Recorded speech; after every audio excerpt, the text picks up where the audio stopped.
We're happy to bring you the w.c.mcclinton Christian News. It certainly is a blessing once again to have this great opportunity to come into your homes and also around the world on the internet. And it's a blessing to have this great opportunity to share with you God's blessing and the opportunity to let you know, first of all, God loves you and Pastor McClinton loves you and everybody on this set loves you.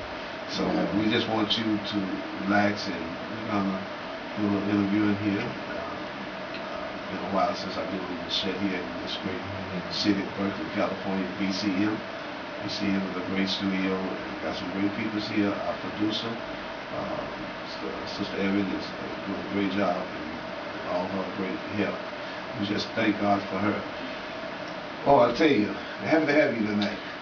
Very happy to be here. All right, bless your heart. Glad to have you tonight, son. One of my hosts.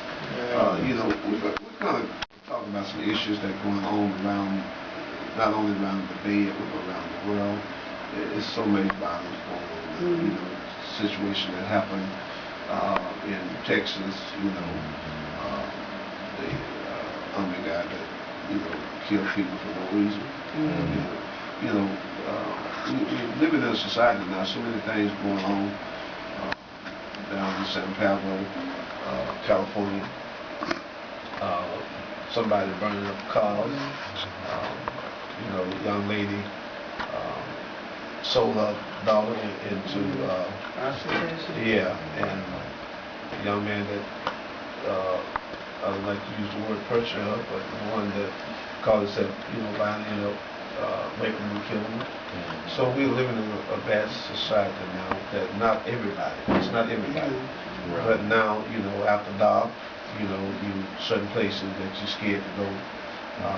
So we're having all these impacts that's happening in life now that, being a community person that you are, you always have been at the city council meeting in Oakland. You're always concerned about our city, Oakland, and other cities also. So kind of give me a spin of how you feel what's going on and what as citizens that we can do to make an impact on what's going on. We always concerned citizens. Years ago, over 20 years ago, I used to have a show. The show was concerned about our cities, and that's when we had many different shows. We had the w.c.mcclinton Christian News, and had many more shows, gospel show, and we just brought it down to one show, and that's the news, because news can handle all of it. So, kind of give us a spin on that. Gee, it's so many factors, not just one that kind of like have joined together, met together, that creates, I guess, that's creating the chaos that we currently are living in.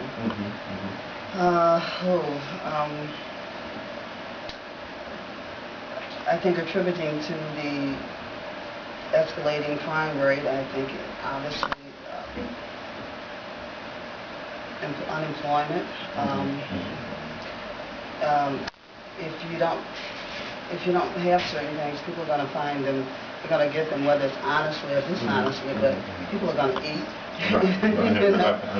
And I think the media plays a major role in reference to intensifying certain desires that, that people have. Everybody wants to look nice.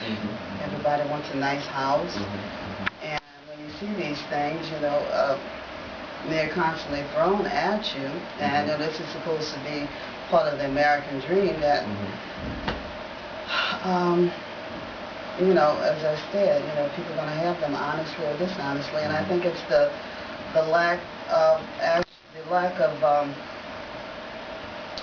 of concern, I think, that Americans have for Americans, actually. We could put a lot of money into things that don't really make an investment in terms of nurturing nurturing quality citizens.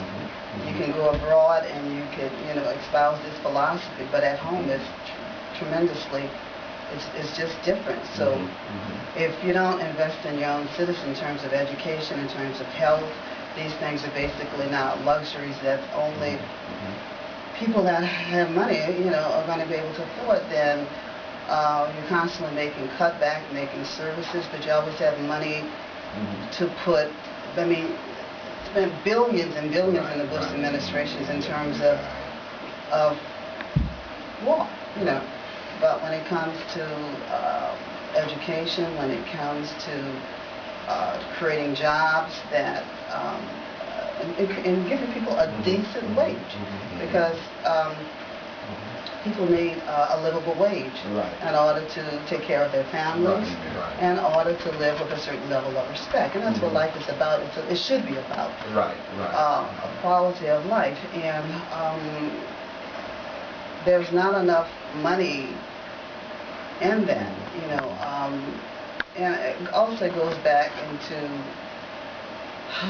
to their home environment as well. I think, actually, I was just having a conversation earlier today with a friend of mine, and some program in New York, I think it's New York, back east, where they follow the child from preschool all the way to college, I believe. And I think most of the children in this particular program are very successful. They say they go to, they attend college. Anyway, and it's the uniqueness, I think, of this particular program. It's not. It has a span over the duration of what is it, toddler, preschool, to a young adult, and also they work with the family. And I think now it's probably about what is the proper word? What is the word that they use now? Rehabilitating. It has to be not just about rehabilitating the kids, even though the kids are part of the kids of the future. Without them, we have no future. That's right. But the fact is, the whole family at this point is in crisis. And you have to meet, because the child's got to come back to that home. So what can you do, I believe, to uplift the family units collectively? Does the mother, do they need counseling in terms of parenting? Does she need to, does everyone in the household have their GED? Are there programs, not only that, to give them, not only, GED, make sure that, and possibly skills. Maybe from then you can go on to ensuring that they have some type of programs that they can get jobs that's going to give them a livable wage. But in between that, then people still have to leave. So it has to be a complete kind of a package thing. Well, that's good. That it has to be offered. Let me say this. That's great. But one of our major problems today is we need to motivate our children that stay away from drugs. This what happened to this young lady was a drug issue. Because once you get hooked on the drugs, you lose all type of living a life that, now we have a conscience. When you on them drugs, no conscience. You just do anything to try to survive. And so we need to get with people to motivate them. Start with the children first. Get them while they're young. Get them in church. Not only just in the church house, let them know it's school. When you go to school, go there to learn. School. That's what the purpose of school is. To learn to better your life when you get to be at a certain age. So our job, we look on it on a spiritual way, quite. If we look on a spiritual way, automatically I'm gonna say let's pray. That's number one. Prayer out of school. But people holler about prayer out of school. Prayer is not out of school, because can't nobody stop you from praying as an